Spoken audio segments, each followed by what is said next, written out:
Bom dia a todos! Graça e paz do Senhor Jesus seja com todos nós. Uma ótima quarta-feira para todos. Hoje é dia 26 de julho de 2023. Seja muito bem-vindo ao nosso devocional de hoje. E nesta quarta-feira nós vamos dar sequência aí à nossa maratona de leitura bíblica que está chegando ao fim, né? Está concluindo aí a leitura completa de todos os livros da Bíblia, lendo 3 capítulos aí por dia. Gastamos em torno de 1 ano e meio para fazer a nossa segunda maratona. Já tínhamos feito uma, agora a segunda. Vamos terminar essa semana o livro de Jó, e aí na semana que vem os últimos 3 documentos, Tiago, 1º e 2º Pedro, e aí encerramos então a nossa maratona bíblica. Mas nosso devocional vai continuar. Depois disso a gente vai começar um novo projeto. Então eu já quero te incentivar a continuar fazendo não só o devocional aqui, mas também fazendo o seu devocional na sua própria casa.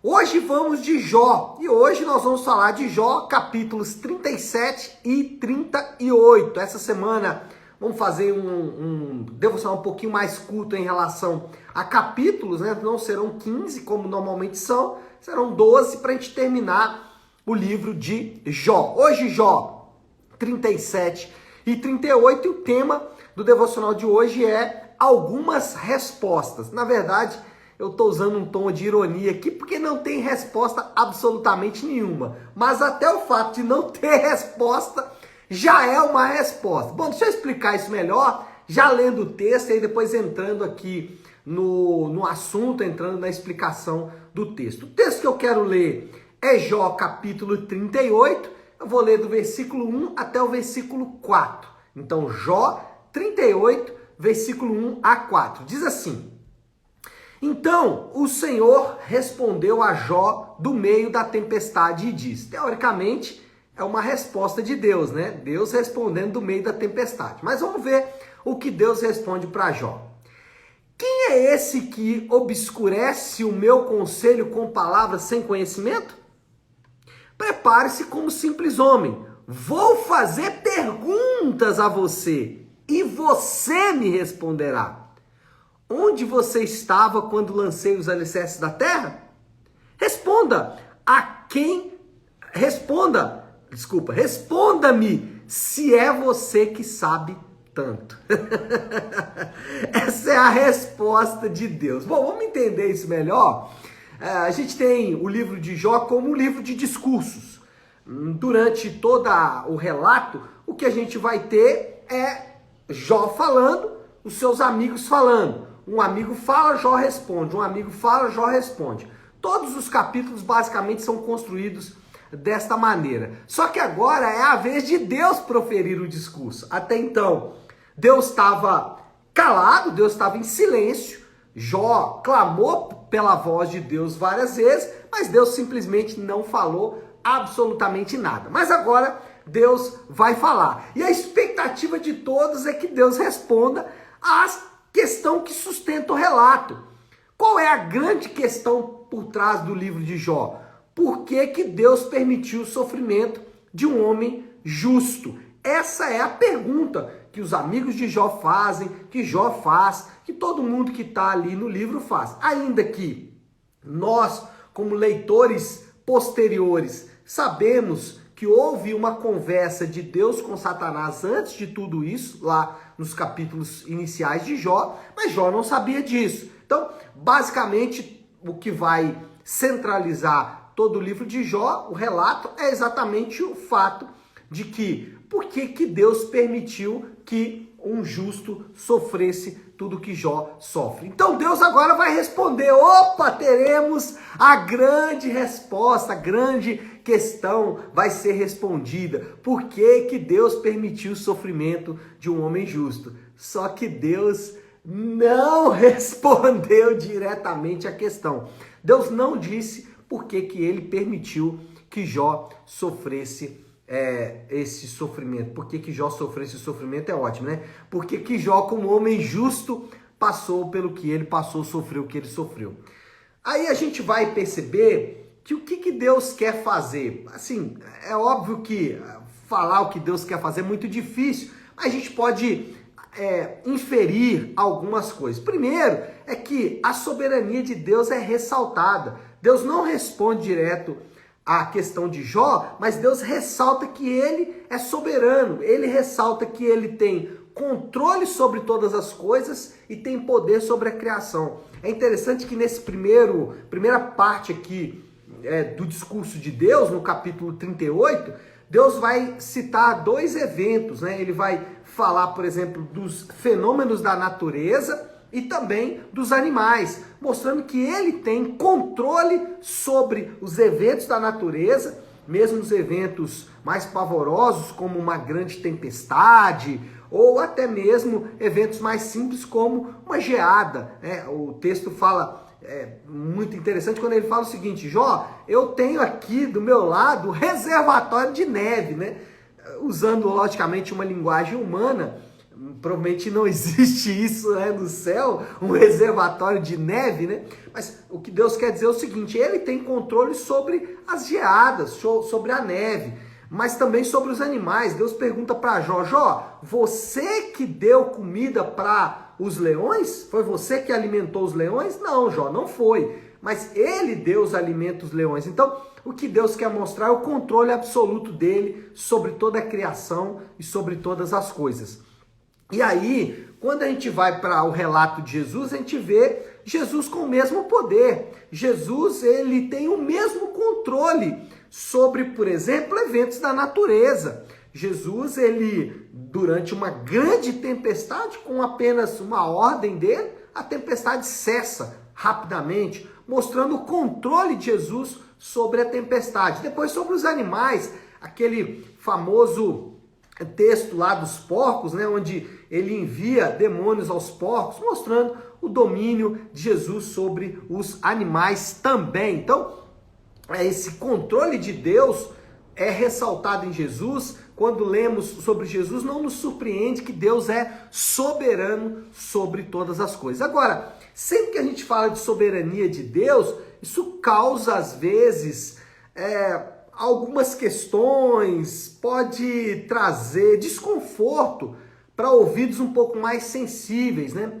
Pessoas que não têm tanto desejo de viver em um mundo controlado por Deus, pessoas que sofrem da síndrome de Adão, de querer controlar as coisas, assim como Adão quis controlar quando ele buscou por conta própria o conhecimento do bem e do mal. Mas o ponto é que as escrituras mostram um Deus soberano. E o que a gente pode falar sobre a soberania de Deus? Primeiro, a soberania de Deus, ela é absoluta. Quando a gente fala de soberania de Deus absoluta, é dizer que tudo, absolutamente tudo que acontece está debaixo do controle absoluto de Deus.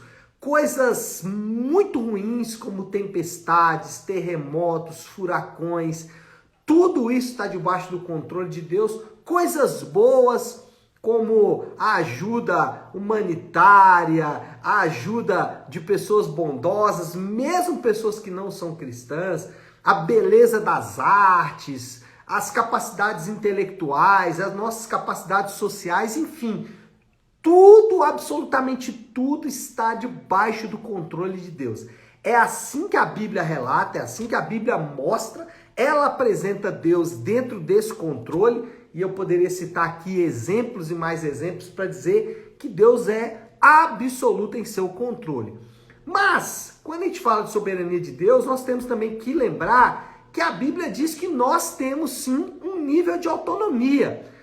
Deus controla absolutamente todas as coisas e nós temos um nível de autonomia, nós temos um nível de liberdade. As escolhas de Deus não são impostas aos homens. Ainda que Deus controle todas as coisas, as nossas escolhas são voluntárias. Nós fazemos escolhas de maneira espontânea. Pastor, como alinhar ou como juntar essas duas verdades? A verdade que Deus é absoluto e a verdade que nós temos autonomia e seremos julgados pelas nossas ações. Como casar essas duas coisas? Bom, isso é um grande mistério, assim como outros mistérios não só da teologia, mas da vida de maneira geral. Mas o ponto é que a Bíblia deixa claro essas duas verdades. Deus é absoluto e faz todas as coisas de acordo com a sua vontade. Nós, por outro lado, somos autônomos e temos liberdade de escolha, somos livres voluntariamente para escolher. Nesse sentido, às vezes pessoas tratam a soberania de Deus meio como se fosse um jogo de azar, né? Um toque do destino.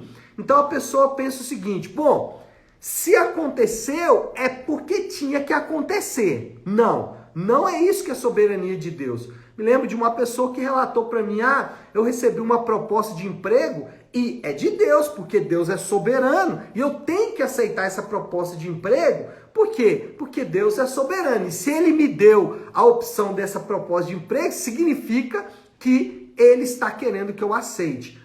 Não é isso que a Bíblia diz. Isso não é confiar na soberania de Deus. Então, vamos lá. O que nós, uma vez como cristãos, temos que fazer diante da soberania de Deus? Primeiro, obediência. Então, no caso aí do irmão que estava diante de uma proposta de emprego, ele não deveria aceitar aquela proposta de emprego, porque aquela proposta de emprego iria sacrificar a família dele, iria sacrificar a saúde dele. Mais um emprego, ele teria mais uma porta de emprego, ele era um autônomo, e o que aconteceria? Ele teria que abrir mão até mesmo do descanso. Então, Deus, ele deveria aceitar essa proposta de emprego simplesmente porque ela apareceu? Não, ele deveria rejeitar essa proposta de emprego. Por quê? Porque os crentes são chamados a obedecer a Deus, e sacrificar a família em favor de um emprego não é algo que Deus se agrada, não é algo que Deus de fato gostaria que nós fizéssemos. Então, obediência é algo que a gente tem que fazer. O que mais? Tem gente que fala assim: não, Deus é soberano, eu não preciso fazer nada. Não, temos que fazer. Por exemplo, Deus nos ordena orar em todo o tempo. Então, mesmo diante da soberania de Deus, somos chamados à oração, somos chamados a orar, somos chamados a servir uns aos outros, mesmo diante da soberania de Deus. Mesmo diante da soberania de Deus, somos chamados a perdoar diante de ofensas que sofremos. Então, essas são algumas coisas, dentre outras, que nós devemos fazer. Obedecer, orar, servir, perdoar, são coisas que a gente tem que fazer, mesmo que Deus seja soberano. E aí, quando a gente olha para o relato de Jó, primeira coisa, Deus quer destacar a sua soberania, mas tem mais. Deus quer chamar Jó para um relacionamento pessoal com ele. Deus não iria apenas responder às questões de Jó. O que Deus ia fazer é conduzir Jó ao conhecimento de Deus. O que Deus queria não era simplesmente responder para Jó. O que Deus queria era se apresentar para Jó. O que Deus queria era falar o seguinte: Jó, esse sou eu. Você precisa me conhecer. E de fato é o que vai acontecer lá no final do relato de Jó. Estou adiantando aqui, quando Jó vai dizer: olha, eu te conheci de ouvir falar, agora os meus olhos te veem. Então, quando Deus vai responder, e aqui parece, que soa até meio insensível da parte de Deus, você pensa, Jó já está sofrendo tanto. Jó todo machucado, todo ferido, todo zoado ali. E aí, quando ele vai ouvir a voz de Deus, o que ele ouve de Deus? Jó, quem é você? Você, então, agora é o dono da sabedoria? Soa meio insensível da parte de Deus, Mas, na verdade, não é isso. O que Deus está fazendo é: Jó, eu vou me apresentar para você. Eu vou mostrar para você que eu sou soberano. Eu vou mostrar para você que está acontecendo com você está debaixo do meu controle. Mesmo algo ruim está debaixo do meu controle. A soberania de Deus, para algumas pessoas, produz pavor. Às vezes a gente fala sobre soberania de Deus com alguém e a pessoa fala: não, eu não acredito num Deus assim. Como se Deus fosse maldoso por ser soberano. Como se Deus fosse malvado por controlar todas as coisas. Mas para um coração convertido, a soberania de Deus, ela significa conforto e segurança. A minha vida está nas mãos de Deus. coisas boas e coisas ruins vão acontecer na minha vida porque Deus quer, é a vontade soberana dele, é a vontade absoluta dele. Então, a soberania de Deus para Jó foi a maneira como Deus usou para se apresentar para ele, para um relacionamento com ele. E isso produziu em Jó conforto e segurança e não pavor. Então, o conhecimento de Deus, a soberania de Deus deve produzir da mesma forma em nós também esse conforto, essa segurança, e não pavor, mas exatamente aquela segurança de saber, olha, Deus está fazendo todas as coisas de acordo com a sua vontade. Engraçado que às vezes a pessoa posta na rede social isso, mas quando ela precisa viver isso, é um pânico, né? Não,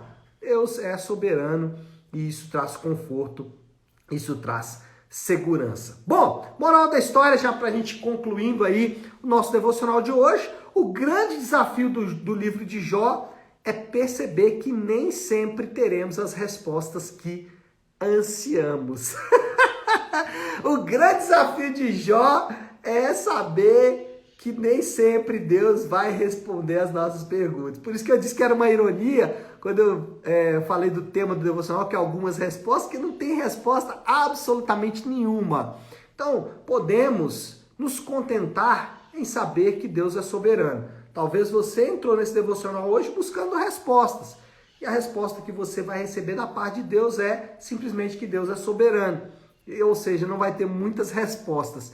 E isso é suficiente para mim e para você nos contentarmos com a soberania de Deus. E a aplicação, o desafio do Léo aí para esta quarta-feira é mais ou menos nessa direção. Confie na soberania de Deus, não sei o que você está enfrentando, não sei as dificuldades que você está enfrentando, nos seus pavores que você está passando, não sei, né? Não tenho detalhes aí da sua vida. Mas posso dizer para você, confie na soberania de Deus, Ele sabe o que está fazendo, Ele controla absolutamente todas as coisas. De sua parte, não fique naquela ideia, né? Se aconteceu é porque é de Deus. Não, obedeça a palavra de Deus, esteja sempre em oração, perdoe, sirva, né? Faça as coisas que Deus chamou você para fazer. Deus chamou você, me chamou para fazer. Mas confie na soberania de Deus, tenha conforto e segurança no fato de que Deus controla todas as coisas absolutamente. Talvez a resposta que você veio buscar de Deus hoje é a resposta que Deus deu para Jó, né? Onde você estava quando eu lancei os alicerces da terra? Essa foi a resposta de Deus para Jó. Talvez é a mesma que ele está te dando nessa manhã. Tá certo? Vamos orar, vamos colocar isso aí diante de Deus. Se você puder, pare um instante o que está fazendo e vamos juntos buscar a Deus em oração. Querido Deus, Pai de amor e graça, Senhor, nós nos debruçamos diante da sua palavra nesta manhã e recebemos da parte do Senhor a revelação de quem Tu és. O traço do caráter do Senhor que mostra a sua soberania é absolutamente glorioso, nos traz conforto e segurança. Ainda que o nosso coração ama estar no controle, ainda que o nosso coração deseje um controle que não é dele, ainda assim, Pai, nós podemos nos debruçar diante do Senhor, diante da Tua palavra nessa manhã e perceber que o Senhor é soberano. Conforta-nos com essa verdade, nos dá segurança com essa verdade. Essa é a oração que fazemos isso em nome de Jesus. Amém. Amém, meu povo? Bom, então é isso. Nós vamos ficando por aqui. Que Deus te abençoe. Uma ótima, uma excelente quarta-feira para todos. Fiquem com Deus.